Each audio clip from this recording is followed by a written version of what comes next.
All right, I promised you we were going to get started soon. So please take your seats, get comfortable. We're going to have a fun hour. Welcome to the Ignite talk on approaches to accelerating clean energy innovation. I'll be the moderator for today. My name is Wendy Pulling. I'm up here in beautiful Vancouver visiting from Oakland, California. I work for the University of California's investment office, and I'm the Director of Sustainability there. And it is my privilege to be with all of you today and to introduce our first speaker, who is Canada's Minister of the Environment and Climate Change, Catherine McKenna. But before Minister McKenna comes to the stage, a couple of social media things for all of you. The first is this talk is being live streamed on the International Energy Agency's Facebook page. So that's the first thing. The second social media thing is about Twitter. If you would like to tweet about this event, the hashtag is CEMMI2019. CEMMI2019. All right, so let's share this with the world. I'm sure there's going to be a lot of great ideas and new ideas coming forward. So go ahead and share this if you have a Twitter hashtag. Our first speaker probably needs no introduction. She's a rock star in the climate change world. Minister Catherine McKenna, we welcome your thoughts. She's going to set the stage for all of us, and then we will hear from a speaker with the business perspective, a speaker with an innovation perspective, and a speaker from our wonderful youth delegation here. So stick around, and again, welcome. We hope you enjoy. Minister McKenna.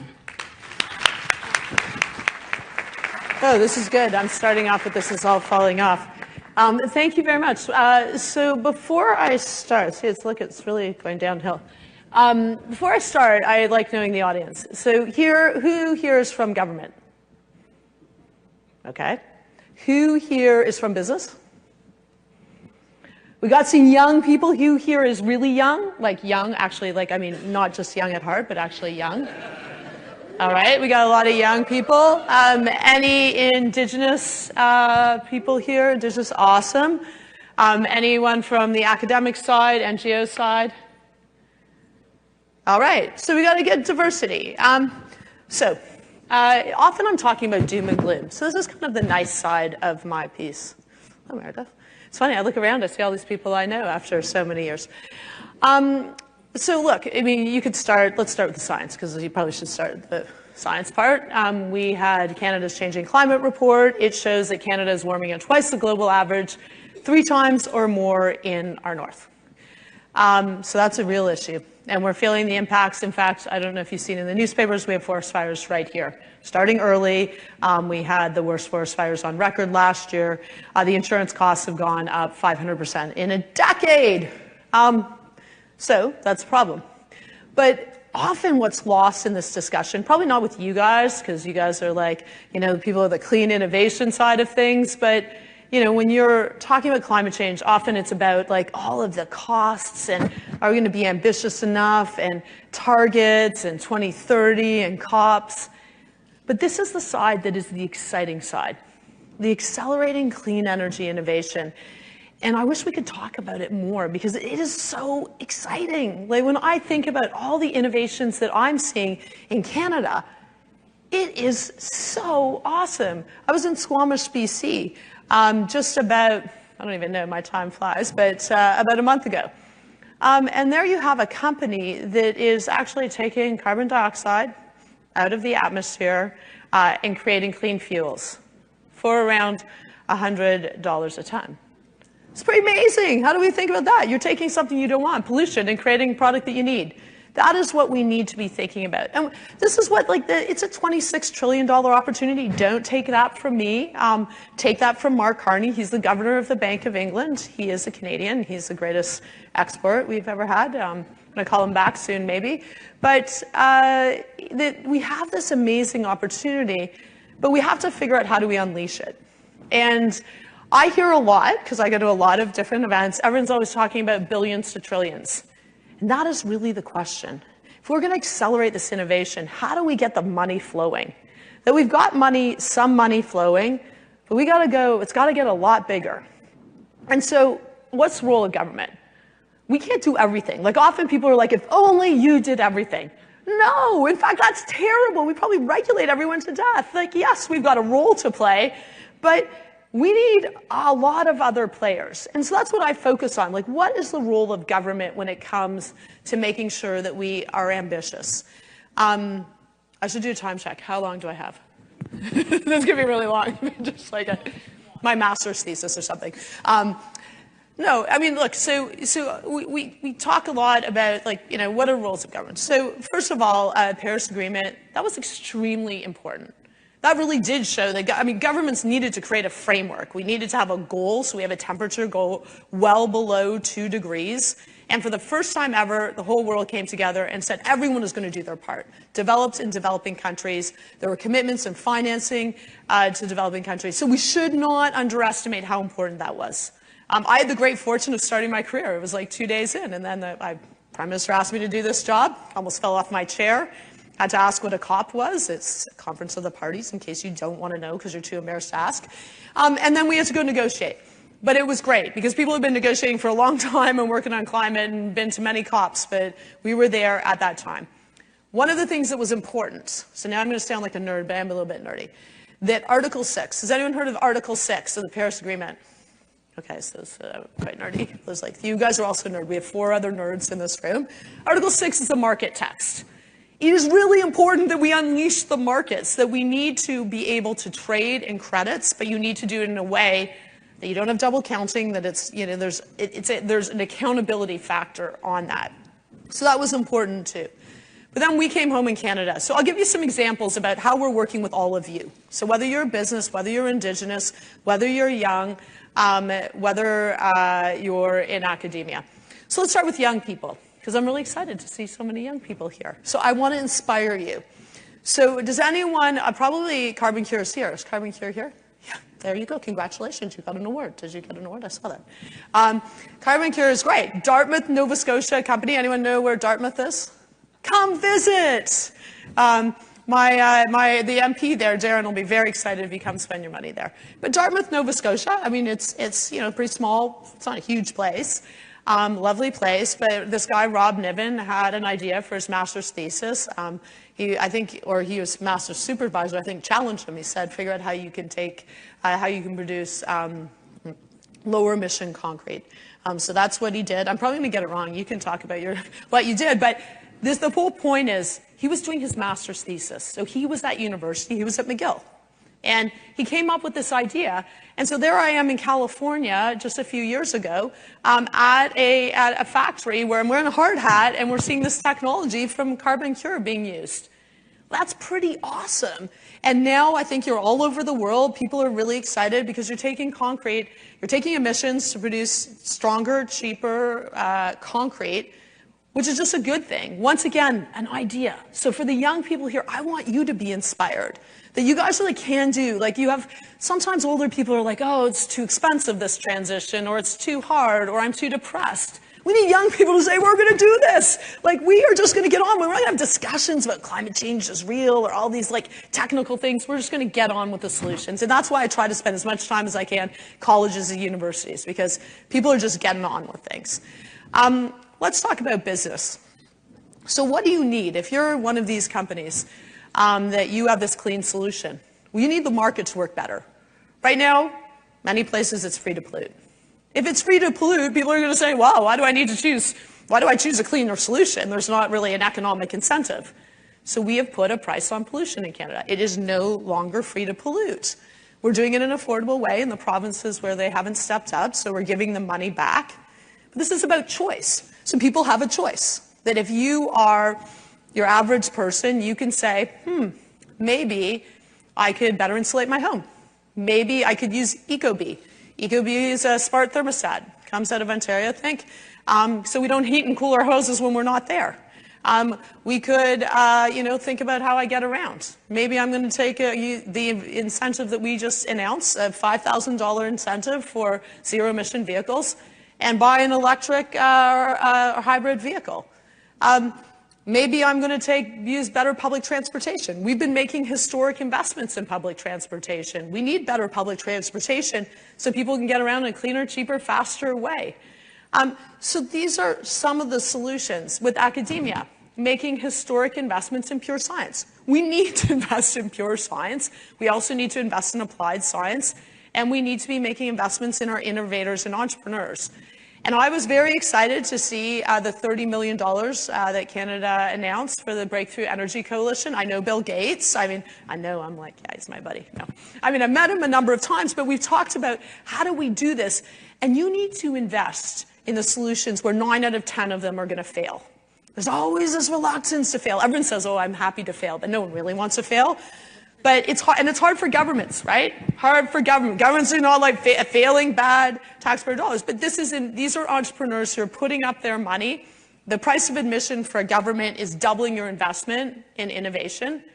But these are investments in solutions that you're going to get these breakthrough solutions. And whether it's the carbon engineering, whether it's fusion, general fusion, there are huge opportunities there so that you actually get these innovations we need. I'm trying to think who I haven't talked about. What other group? Basically, our plan is across the board. And today we're making an announcement with Tamara Vrooman from Van City. She's really amazing. And Stephen Guilbeault, who's a leading Canadian environmentalist. They're going to produce a report that is about how do we work together to tackle emissions in the transportation sector and the built environment. So what more can we do? Because our transportation sector, we have a lot of emissions now. We're a big country, certainly could do better. And I'm from Hamilton originally. We have a great auto manufacturing sector. This is a huge opportunity for the vehicles of the future, autonomous vehicles, electric vehicles. Also in how we build. Why do we build so badly? Why isn't every building a net zero building? Like, why don't we figure out in a climate where it's either really cold or really hot, we can do a lot better in terms of how we build. I was with the business Landmark Homes, which is in Edmonton, Alberta, that they actually they have homes where you actually are producing energy that you can put back on the grid. These are the opportunities. And I think this is where governments need to see this, because sometimes you're just so worried about, the hard, apparently I'm almost done, Sabrina, I promise. But you're worried about, how much is this going to cost?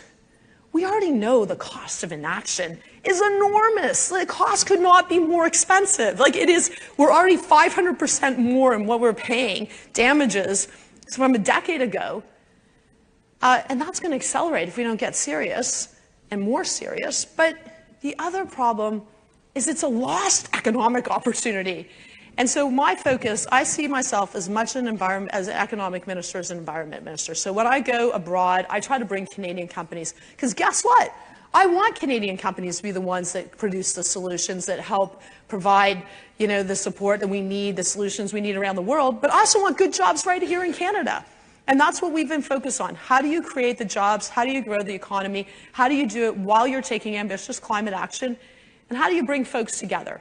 That is a lot, but I think we've been pretty successful on that. Created 1 million jobs. We have the top 12 of the 100 clean tech companies totally punching above our weight here in Canada.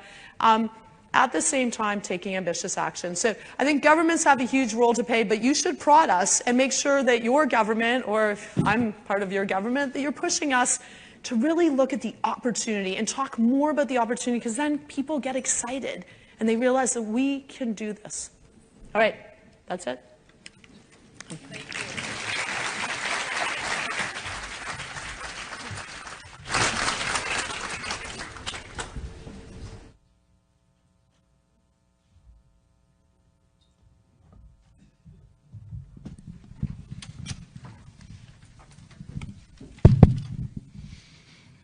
Thank you so much. Let's give Minister McKenna one more round of applause.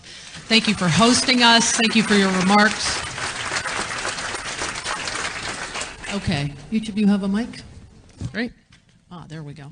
Okay, we are back for the second half of our Ignite talk. Let me just set up a little bit about what's going to happen for the rest of our time together. Many of you know that an Ignite talk uses a format that's sort of like a TED talk, which my three colleagues will provide, and then an opportunity for all of you in the audience to comment. And the reason it's called Ignite is the goal is to ignite a conversation in the room and to ignite a conversation, frankly, that extends beyond the room, so that we hope there's lots of new ideas and things to talk about over lunch. Okay? One thing that Ignite doesn't do is it doesn't have Q&A. So think about, as the speakers are speaking, think about what you want to say, what ideas you want to put out there. Maybe it's a contrary opinion, maybe it's a complementary opinion, etc. Okay? One more reminder, hashtag CEMMI 2019 if you want to tweet about this. And let me now turn to our first Ignite talk, which is going to be given from the business perspective. And I'm not very good at pronouncing Belgian names, but I'm going to try. Hendrik. Our first speaker is Hendrik Van Asbroeck, and he is a managing director at ENGIE in Paris, and there he leads ENGIE's innovation and new business with a particular focus on clean energy technologies. So, are you ready? Okay. Thank you, Hendrik. Okay, good morning. Can somebody put on the slides, please? So I'm going to talk to you about ENGIE and also how we are going to transform the company from what we were and where we're going to. And I'm going to use our own example because I think it can inspire the others to discuss a bit what can be done and how you can make this change happen. So first of all, ENGIE is, does somebody have a clicker for, okay, if you can show the next slide, yes. So ENGIE is an energy company active in electricity and gas and energy services. And we are a multinational company active all over the world. We have more than 150,000 people active in producing energy, but also delivering services for energy in over 70 countries, just to give you a bit of a perspective. And so for those who follow the energy world, you know that the energy world has been faced with a lot of disruption over the last years. And so we as a group, we took that as an opportunity and as an opportunity to say we want to be a leader in this new energy world, and we want to be a leader in the decarbonization, in the decentralization, and in the digitalization of the energy business. So that's our perspective. So how do we do this? And so I was working I've been working in the business for a very long time. I'm there since 19 years. And what we see is that we need to change the way we are working from what we were doing in the past. And one of the things we did was that in 2013, we started this Innovation and New Business Department at a corporate level. The Innovation and New Business Department has as an objective really to look long term. So our business units, they're faced with the operational challenges every day, but they're also faced with the short-term innovation. But what we try to do is to see what kind of disruptions are coming and how do we approach this in a way we can take this opportunity and build a new business out of that. That's the opportunity what we are trying to develop. So the first thing we did in 2014 was we created, like many other companies, we created a corporate venture capital fund. And then you can already start discussing what do you do in this fund and how do you work with it. Over the last 5 years, we invested in 22 companies, startups, similar things as what the minister was talking about, EcoB, that kind of thing. And so we invested in 22 companies, and our objective is really to work together with these startups, invest in the startup, work together with them, develop business with them, and give them access to the markets. Because we are always talking, and over the last 2 days I heard a lot about capital which need to be deployed in this new clean tech energy. I think access to market is at least as important as the capital which we need to deploy this business. And one of the things which startups do very well is innovate, develop new business models. But what they have very much difficulty is in sales. sales, and access to market. So I think the teaming up of a big group with such a startup is a very interesting thing to do. So that's what we do in the fund. But then we decided that just the fund itself was not really cutting it. It gave us good ideas, it gave the business new kind of ideas, new kind of approaches towards the market, but it doesn't build a new kind of business unit. And one of the reasons why that is the case is that if you're in a board of a startup, what you always tell the startup is focus. Focus, because a startup has a limited means, they have limited people, limited amount of money, so they can only succeed if they focus. So they can be extremely strong in one part of the value chain, but they have very much difficulties in building a business from A to Z. So therefore we developed, over the last 3 years, we started what we call the ENGIE New Business Factory. And the ENGIE New Business Factory is in fact an accelerator inside the company. So where we bring things together. And our idea is in fact that we bring own people from the group, we centralize them, so people from the group, they can post ideas on the intranet, and we can say this is a good idea, and we take them out of the business, and we give them the opportunity of building that business in 6 months' time. If it succeeds, we give them more money. Additionally, we put them together with external startups, which we have out of our fund, and what we see in the business, we put them together, they develop business together, and then we also give them access to the market via the BUs. And that's in fact what we're trying today. So I'm not saying that we have the real answer to all these questions. We've been doing this for a couple of years, but I think it starts to work. And building this ecosystem of what people talk a lot about open innovation, working with external and internal, that's what we try to do in reality. And I think it starts to work. Yeah? So we have 3 departments, what you see here. Innovation is the one which has as well the contact externally to the company, internally to the business units. We have the venture fund, and then we have the internal accelerator, and that's what we've been doing. Then maybe on the key success factors, and I think that is really critical to discuss it, is that we, in a business, to succeed in developing new businesses, you need to focus on how you're organized. And there are a couple of elements. There are some on the slides which you can see. A lot is about a separate organization. If you want to look long term, it is very difficult to do it out of the existing business unit, because the business unit needs to deliver results on a yearly basis. In every company, they get objectives, and at the end of the year, they need to reach these objectives.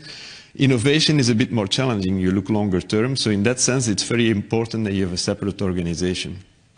A separate P&L, which you also manage, and that you can take risks at group level for the whole group. That's what we do at that place. Important point is the support of senior leadership. Without the leadership of a strong CEO who wants to lead in this new business, even if you have all the money, all the people available, it will not work, because you will need to do things differently than from what you did in the past. So in fact, you need to manage this from the top and have the support from the top to make this work. Then I want to focus on one element which we put on the slide, which is culture. And culture is something really funny. And I was listening to the minister when she was talking about failing for the government. Well, failing for the government is exactly the same as failing in a big group. Especially Europeans have difficulties in failing.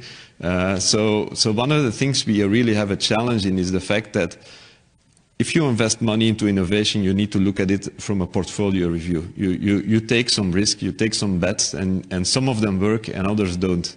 And that's the issue. And one of the issues you also have is that the failures come before the success. And that's something we saw in the fund. It's something we see now in the acceleration also. Because you invest in things, and the ones which go sour, they go sour relatively fast. Because this is a cash-intensive business. So if you have a cash-intensive business, and your market is not picking up, then you will be out of business very soon. And the successes in clean tech are on the long run. It's a long-term investment, so it's 5 years, 6 years. So you need to have the support from your senior management, but you also need to change the culture in a way that you say, failing is not bad. Failing can be positive. We learn something and we do something differently afterwards. And I can tell you still today, that's one of the biggest challenges we have. And we try to change this kind of mentality. On a yearly basis, we do something fun in the company also. We have these innovation trophies where people from all over the world can send in innovation trophies. Over the last 4 years, we added one trophy, which was the best failure. We had no candidates the first time. No, because nobody wanted to show it. So we needed to push it ourselves to say, but we come with our own file. We'll show what we did, why it failed. And still today, we had the jury last week. There were 3 candidates. So after 4 years, we have 3 on 150,000 people. This is not possible. This means that you don't do things right or you don't dare. And daring and failing are very much linked. And so I think the cultural aspect of all of this is very important, and we really need to work strongly on it. Then an additional element. So this is the business unit we built. So the department I'm leading, ENGIE Fab. So we need a lot of skills. So we need a lot of skills on technology know-how. We need a lot of skills on business model innovation. We need, as I said before, and this is most of the time underestimated, we need the best sales guys. We need the best sales guys in the innovation team, because selling is very important and people often forget. We need knowledge on digital, and we need partnerships. And that's another element, is open innovation means open innovation. You need to work with others. And big groups have difficulties in working in partnership on developing new kind of business, because they used to try to own everything themselves. So the partnership model is also very important. And in our business, we put it as from the beginning into the model. If we work on a project, 90% of the time we're working with other partners to make that work. Startups, bigger groups, whatever you need. So this is a bit the model. We like processes, but this is a bit the model. Innovation, open innovation coming in, ideas from outside, including from venture, and then we have some gateways, and we go to we invented our own word. We go to what we call scalution, and a scalution is a scalable solution, which is something which is important, because if you want to develop innovative business, you need to be able to grow fast. And just to give you some last ideas, these are the businesses we're looking at. So we are an energy company, but just to show you how broad the ideas are and how the markets are linked between one and the other. So we're not only in energy, we're looking at clean tech, but we're also looking at connectivity. Why? IoT is a big driver for new kinds of way of interacting with the end customer. It's a big driver for finding energy savings into industrial buildings. So you also need to be able to be a leader into IoT. So we work together with others, but that's an important topic to look at. We look at something what we call building as a service. So we want to manage businesses, their buildings, and make them more efficient, invest into their building, make them energy efficient as from the next day. We work on topics like access to energy. So there are many people, 600 million in Africa. There are more in Southeast Asia who don't have access to grids today, and where we see that new technologies, which are solar with storage, with very low consumption like lamp bulbs and radio and television sets, are accessible today, and where we say we can build a new business. And so in our team, we're also looking at the access to energy on the electricity side, but also on the clean cooking side. And so these are the different points we are looking at. And so we believe that there is a big market to be built in the access to energy. There are over 1 billion people who could be new customers. And this is really sustainability in all senses of the word. It is sustainability because it's renewable. It's sustainable because it gives people access to energy which they didn't have before. And it's sustainable because it solves issues, while the people today, they use very polluting solutions to have energy, to have cooking. And so in that sense, it's also sustainable because it will reduce the emissions quite strongly. And so all of these things are things we're studying today, things we're developing today, and that we do at a centralized level. That was my main pitch on how we work in industry. Of course, support from government is always welcome, but the minister has left already, so that's for later. Thank you. Thank you. Okay, next up from the Republic of Korea is Professor Myongji Lee with Myoungju University. She's a professor of architecture. Professor Lee. Yes, thank you. Hi, my name is Myoungju Lee, architecture professor at Myongji University in Korea. The topic is, my presentation today is New Design Challenge Through the Clean Energy Revolution. Now my design and research are moving from the building to the community level. Today I would like to tell you why should be zero energy building in city, and why architecture should be revolutionary leader in the clean energy sector. urban area take up only 2% of the entire surface of the Earth. But 80% of the total carbon emission is produced from the buildings, from the land, 2% of the land, and 83% of the electric energy consumption is produced also from the building in Seoul also. Architect and the building must be changed. Korea Ministry initiated the R&D project in 2013 to reduce the amount of the carbon emission from the buildings. I was in charge of the R&D project consortium that consists of professional and variety of expertise. R&D project called Myoungji House, short form from Energy Zero, and it is situated in Nowon district in Seoul. This is bird eye view. The Myoungji House consists of 3 apartment buildings and 1 row house, the 2 twin house, and the 2 detached house. The Myoungji House provides 121 households for newlyweds and elders and workers nearby. And there are 4 major philosophies. First, happy people. Second is town for getting together. And the third is a warm building in winter. And the last one is a pleasant environment. Include 121 house units. There are auxiliary facilities, so education and exhibition hall, and the senior and the kinder center, and the retail shops and cafeteria and the library in Myoungji House. This is view of the facade from the roadside. This apartment received internationally renowned Passive House certification from Germany. All apartments are equipped with exterior shading and heat recovery ventilation system. You can see now 3 different housing types, but they all share same design language as with a standard PV panel. You know what is net zero primary energy? Each household needs, of course, energy. But if additional energy is needed, then energy is received from the central grid, and the leftover in the house, in the complex, then would be returned.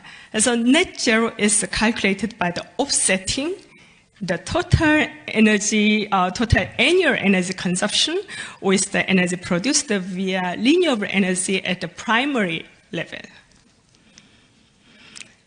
I want to introduce 4 applied technology. So for me, it's very important as a reduction technique and energy efficiency technology and clean energy and IT technology for measuring. Myoungji House applied 100% Korean zero energy design technology and 98.3% domestic materials. And the Myoungji House, as you can see that the per household per days, the energy maintenance cost is $1 a day, as include the tax. Thank you. Compared to the traditional buildings, Myoungji House reduced energy demand by 61%, using passive house technology, design technology. And moreover, further by 13% through the high efficiency technology such as LED and geothermal heat pump or heat recovery ventilation. And the 409 kilowatt solar panel supplied the energy for heating, cooling, hot water ventilation, lighting for the 121 household needs. Myoungji House also electric bill, as one more time, electric bill for household and per month, include a tax, was $30. Even during cold winter and hot summer days, no ENGIE house is able to keep the average indoor temperature at a comfortable level. Look at please, the yellow line.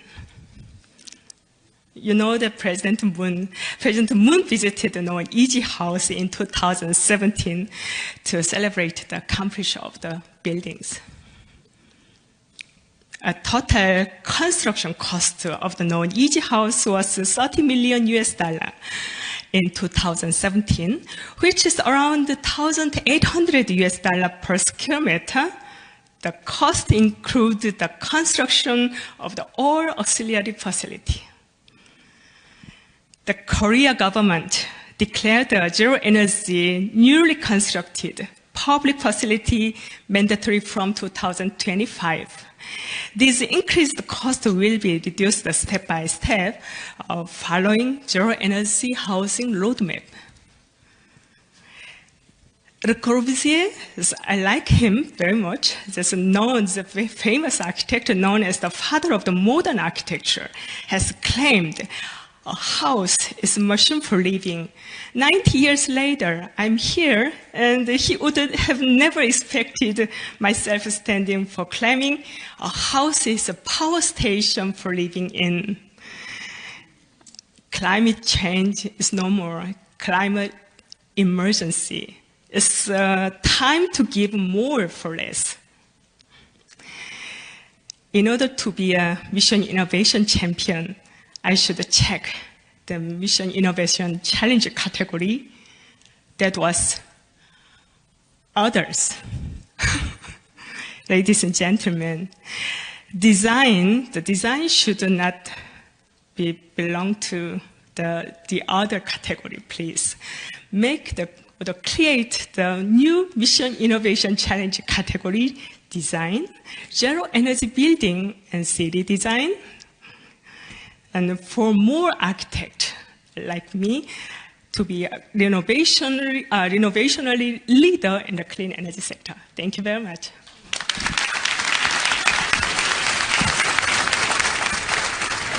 Thank you, Dr. Lee. What a great call to action. Okay, our fourth and final speaker is a PhD student in energy efficiency and housing, so a nice link to Professor Lee's talk. Luciana Miu is getting her PhD at Imperial College London, and the floor is yours. Thank you. Hi everyone, so my name is Luciana Miu, and I'm here to give you the youth perspective on accelerating innovation by raising ambitions.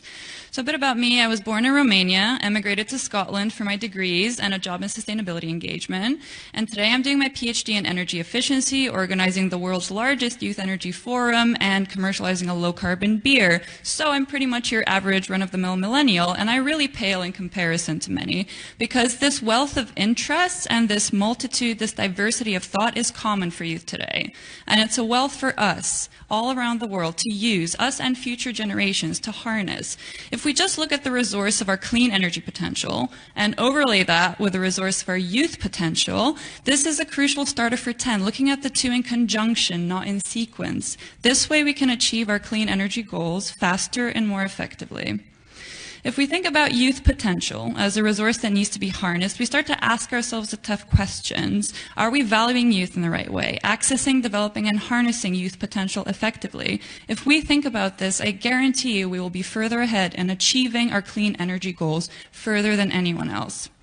Raising ambitions have always been the precursor to accelerating innovation. We've never had disruptive change without a mission, a vision, and ambition. And today, youth are the ones bringing that ambition.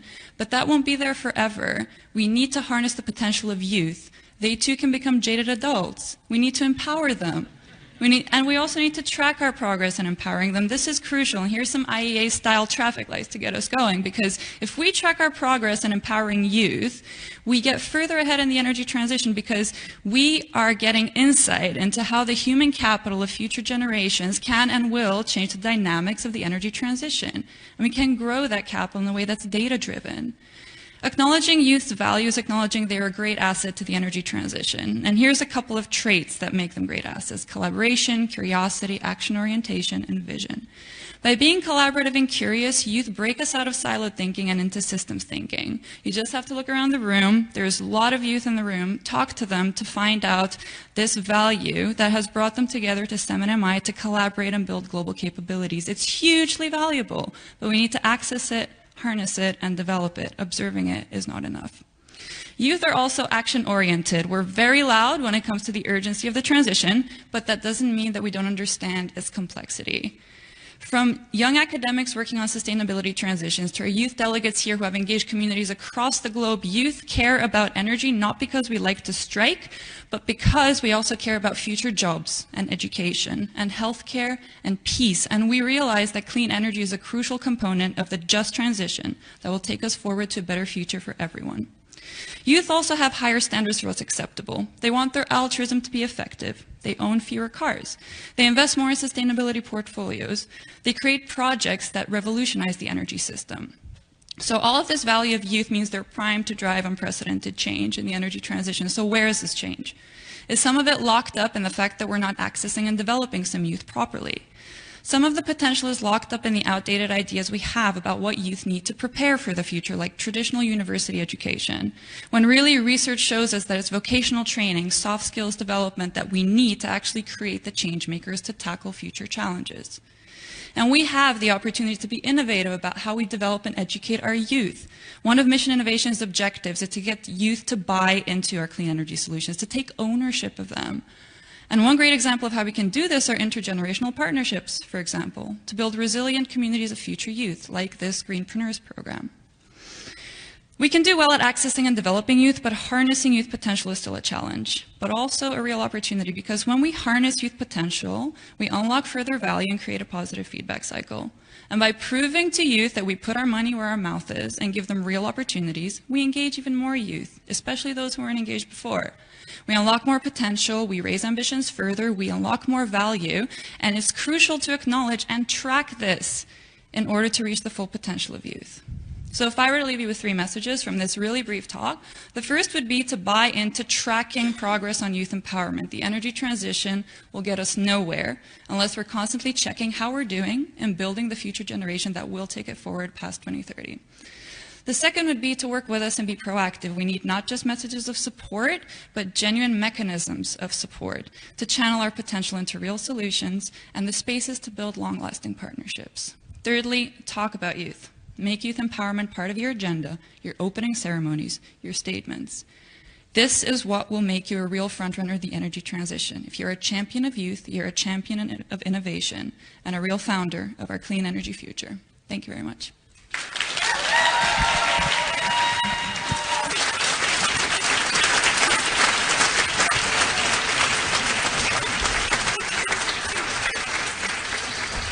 Great.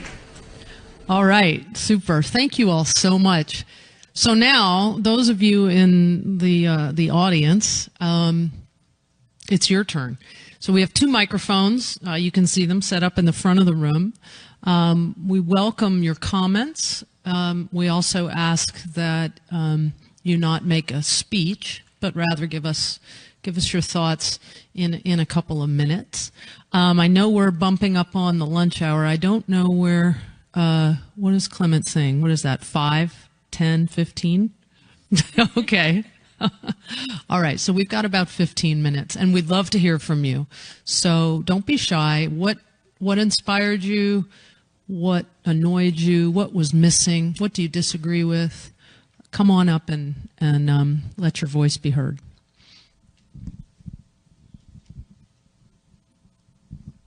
Come on, you noisy youth. We need you. Come on, tell us what we're missing.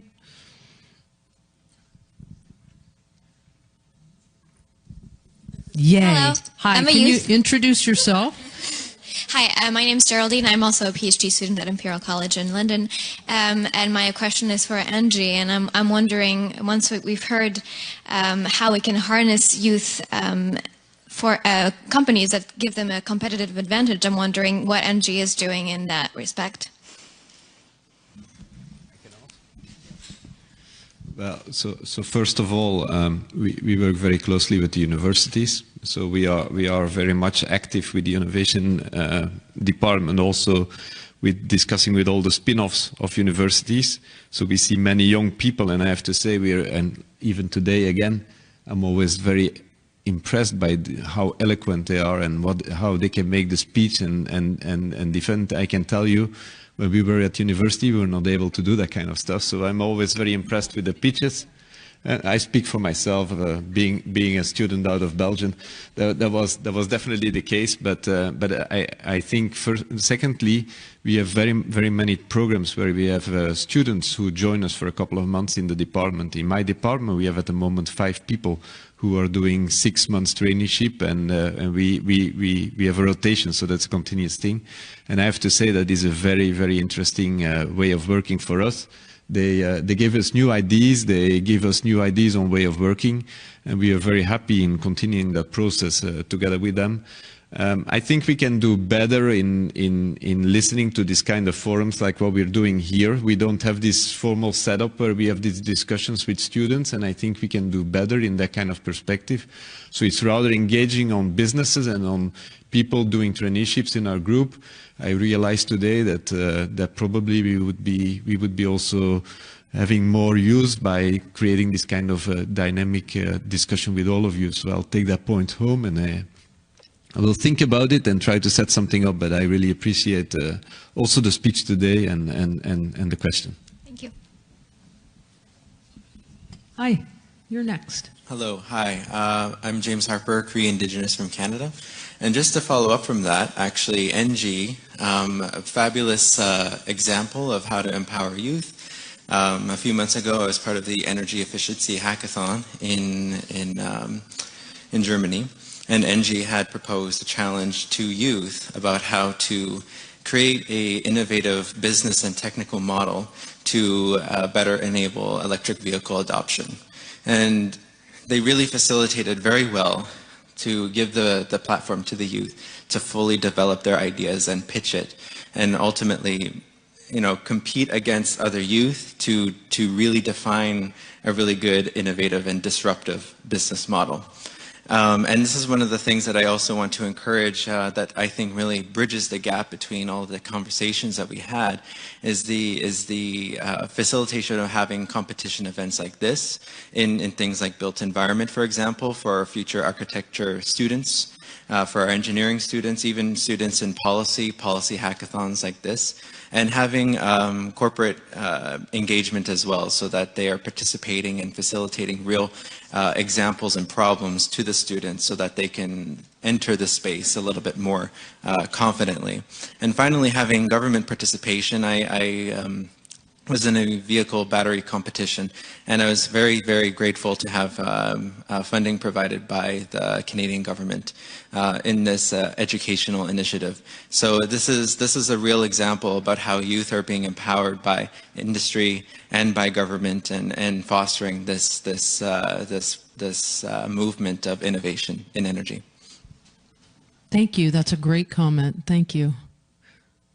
Other voices, other thoughts? Here comes someone.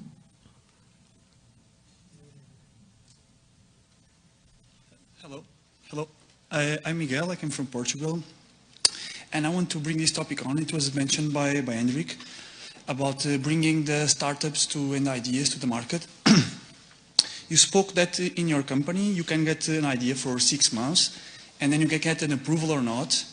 But you are talking about decarbonization, decentralization, and digitalization. And we don't have much time to implement those actions and to make impact. And sometimes most of the startups and the ideas to the energy sector take more than 5 years to be implemented and reach the market and get actual impact. And we are talking about targets for 2030, 2025. So my concern is, given this time frame, we cannot make that much of impact because we have a lot of barriers and policies. And sometimes with the backup of big organizations, we can actually tackle these challenges. But still, I feel that's not enough. Thank you. Would you like to respond? Yeah, maybe.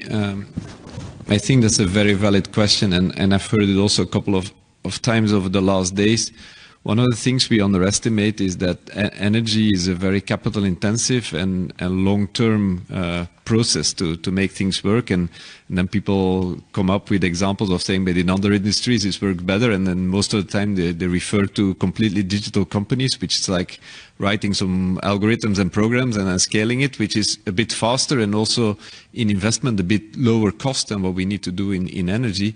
But the point you say is completely correct, and just to make that one concrete, and that was a bit what I tried to say with the venture, but just to make it very concrete, we were very much interested over the last years in energy storage and energy flexibility. We started investing in a couple of startups. So we did some in the US and some in Europe. So we invested in a startup in Europe, which is called Kiwi Power, doing demand response. Then we invested in a company called Green Charge Networks in the US, in advanced in AMS. Then we invested in a company in Europe called Connected Energy, doing second life batteries for cars and then using them for storage. And so what we saw is by putting money in these companies and by working with them, it didn't go fast enough. So therefore we developed that acceleration track, where then we say, let's put all these startups in which we invested next to each other. We think we have good knowledge. We have good knowledge what we can use. We acquired some other company called EPS in Italy, which has software knowledge, and we put all of that together and we said, now we can make a real business out of that. And what we then say is now we're raising internal funds, but also external for hundreds of millions to say, now we're going to scale this and build real businesses out of that.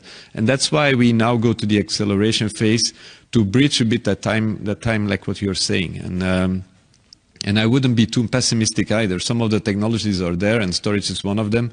We just need to raise the capital, put it together, make a business plan, and that's something which is important. We need to de-risk the business plan, and that we can only do by lining up all of the solutions and by putting a layer on top, which we can do as a big group, which is taking the risk on the energy markets. So we put that layer on top, and then we can build new businesses. So I'm quite positive that in our pipeline, we have these big businesses which are now being built and which will be there before 2030 to reduce the emissions. So I'm more positive than what you say, but we need to work in a different way. That's correct. Anybody want to have, well, good, one more comment, and then I'm going to use my moderator's privilege to let us all go to lunch. Hi. Yeah. So good morning, everyone. My name is Molly, and I come from China. First of all, I'm here today at SEM and MI, representing Women in Renewables Asia, whose mission is to empower women in the clean energy industry and bring better gender diversity into the industry. But when I check the female ratio on stage, I'm not sure why I'm here. Okay, so today's topic is about accelerating the clean energy innovation, and on stage we have youth who have very ambitious target to change the situation, and we have professors who are able to provide mentorship for the students to commercialize their ideas, and we have ENGIE here to provide funding, which is great. But as far as I know, based on my experience back in Asia, the environment for startup is not as friendly as in the Western world, and it takes time for the young entrepreneurs to realize their dreams, visions, or to figure out a feasible business plan. So in between the journey, they are often criticized as cheaters because they are not able to find a feasible, viable business plan or to implement their business plan.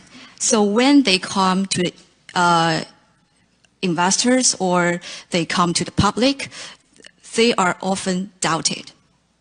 So my question is how the corporate side or the academia side or the public sector side can help build an inclusive and more friendly environment for the young entrepreneurs. We are allowed to have Q&A or... Sure. So first of all, ENGIE. There's a lot in your question. So just coming to the Asian part, so we just opened a whole innovation new business office in Singapore to work more into the Asian market and to interact more with the people in in the surrounding countries. Asia is a big area also. So we do a limited area out of Singapore, but we have an office there. We have invested in 2 startups in Taiwan. And I have to say, it has been a bit of a challenge because we were used to investing in Europe and in the US, which is a different culture than going to Asia. But what we see is that, on the other hand, the scale of potential and the speed of scaling up is also very interesting from our side. So we are very much interested in exploring this further and developing this further. We are in an early stage there. We opened the innovation team 1 year ago. So we are there now. We are working with, well, the team is 6 people, so it's quite active into the markets. And so our ambition is to engage more and to work more with innovation from that side. And we see a lot of initiatives on mobility.